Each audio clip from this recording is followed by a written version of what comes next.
My dear friends, welcome in Vision Chemistry Classes. आज की class में कक्षा 9वीं के विज्ञान से एक प्रश्न पढ़ेंगे। त्वरण तथा इसके प्रकार समझाइए। ठीक है, त्वरण तथा इसके प्रकार समझाइए मोस्ट इंपोर्टेंट प्रश्न है। ये आपको क्लास 9th में, 10th में, 11th में, 12th में ऑल टाइम काम आएगा जब तक आप पढ़ेंगे। ठीक है, तो मोस्ट इंपोर्टेंट प्रश्न है, जरूर सीखिएगा। ठीक है, तो देखते हैं इस प्रश्न का डिटेल। इसके पहले जिन लोग मेरे चैनल में नए हैं तो चैनल को सब्सक्राइब कर लीजिए और मेरा सहयोग कीजिए और देखिए त्वरण किसे कहते हैं और इसके प्रकार। ठीक है, तो देखिए यहां पर देख रहे हैं त्वरण की परिभाषा। सबसे पहले देखिए, गतिमान पिंड के वेग में, ध्यान से समझिए, गतिमान पिंड के वेग में परिवर्तन की दर को त्वरण कहते हैं। गतिमान पिंड के वेग में परिवर्तन की दर को त्वरण कहते हैं। इसे ए स्मॉल लेटर बना हुआ है, ए अल्फाबेट का, इसे ए से प्रदर्शित करते हैं। यह एक सदिश राशि है। एक बार फिर से देखिए, गतिमान पिंड के वेग में परिवर्तन की दर को त्वरण कहते हैं। इसे ए से प्रदर्शित करते हैं। यह एक सदिश राशि है। ठीक है, अब देखें इसका गणितीय सूत्र क्या है। यहां पर देखें, त्वरण बराबर वेग में परिवर्तन बटे समय में परिवर्तन। त्वरण बराबर वेग में परिवर्तन बटे समय में परिवर्तन। ठीक है, तो त्वरण का सूत्र क्या हुआ यहां पर, वेग में परिवर्तन बटे समय में परिवर्तन। ठीक है, इस तरीके से देख रहे हैं कि किसी गतिमान पिंड के वेग में परिवर्तन की दर को त्वरण कहते हैं। इसे ए से प्रदर्शित करते हैं और यह एक सदिश राशि है। इसका गणितीय सूत्र क्या है, त्वरण बराबर वेग में परिवर्तन बटे समय में परिवर्तन। ओके, अब थोड़ा सा इसके आगे देखते हैं। ओके, माना कि गतिमान वस्तु का प्रारंभिक वेग u है। ध्यान से समझिए, माना कि गतिमान वस्तु का प्रारंभिक वेग u है, t समय पश्चात वेग v हो जाता है।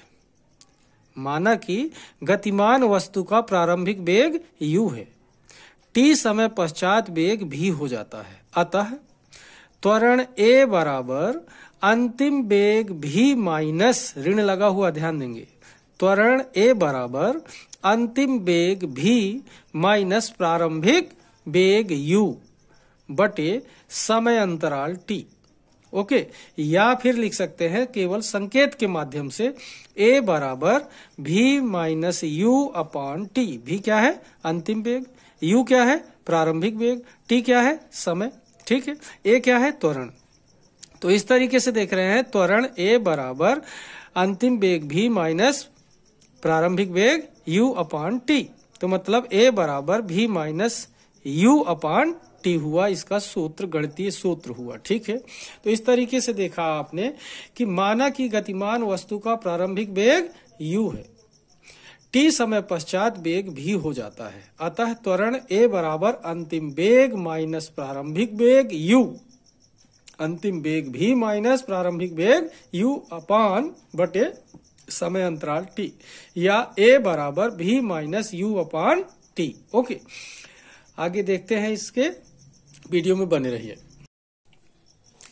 तो देखिए, देखते हैं त्वरण का मात्रक क्या है। त्वरण का मात्रक, तो यहां पर देखें, त्वरण का SI मात्रक मीटर प्रति सेकेंड स्क्वायर, यहां पर पावर लगी हुई है सेकेंड में, ध्यान देंगे।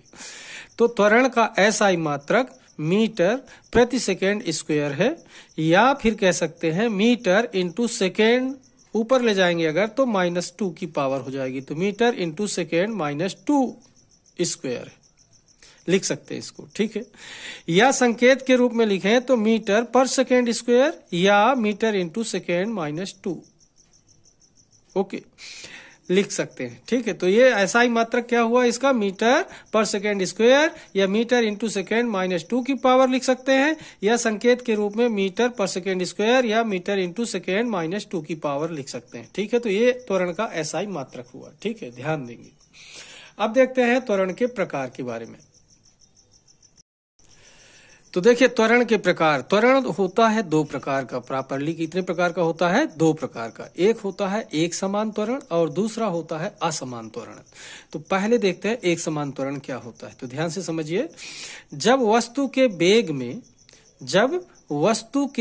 में समय के साथ समान रूप से परिवर्तन होता है, जब वस्तु के वेग में समय के साथ समान रूप से परिवर्तन होता है तो इसे एक समान त्वरण कहते हैं। ध्यान से समझिए, मतलब समय के साथ कैसा परिवर्तन हो वेग में? समान रूप से। तो क्या कहलाएगा वो? एक समान त्वरण कहलाएगा। जब वस्तु के वेग में समय के साथ समान रूप से परिवर्तन होता है तो इसे एक समान त्वरण कहते हैं। अब देखते हैं असमान त्वरण, सेकेंड नंबर। जब वस्तु के वेग में समय के साथ असमान रूप से परिवर्तन होता है, मतलब एक जैसे परिवर्तन ना हो, अलग अलग हो। तो जब वस्तु के वेग में समय के साथ असमान रूप से परिवर्तन होता है तो इसे असमान त्वरण कहते हैं। ओके, तो इस तरीके से आपने देखा त्वरण कितने प्रकार का हुआ? दो प्रकार का। एक समान त्वरण, दूसरा असमान त्वरण। ठीक है, अगर समय के साथ वेग में समान रूप से परिवर्तन होगा तो समान त्वरण, एक समान त्वरण, और समय के साथ अगर वेग में परिवर्तन असमान रूप से होगा तो क्या कहलाएगा? असमान त्वरण। ठीक है, अब थोड़ा सा इसका एक पॉइंट देखते हैं, क्या है वो? मोस्ट इंपोर्टेंट, ध्यान रखेंगे।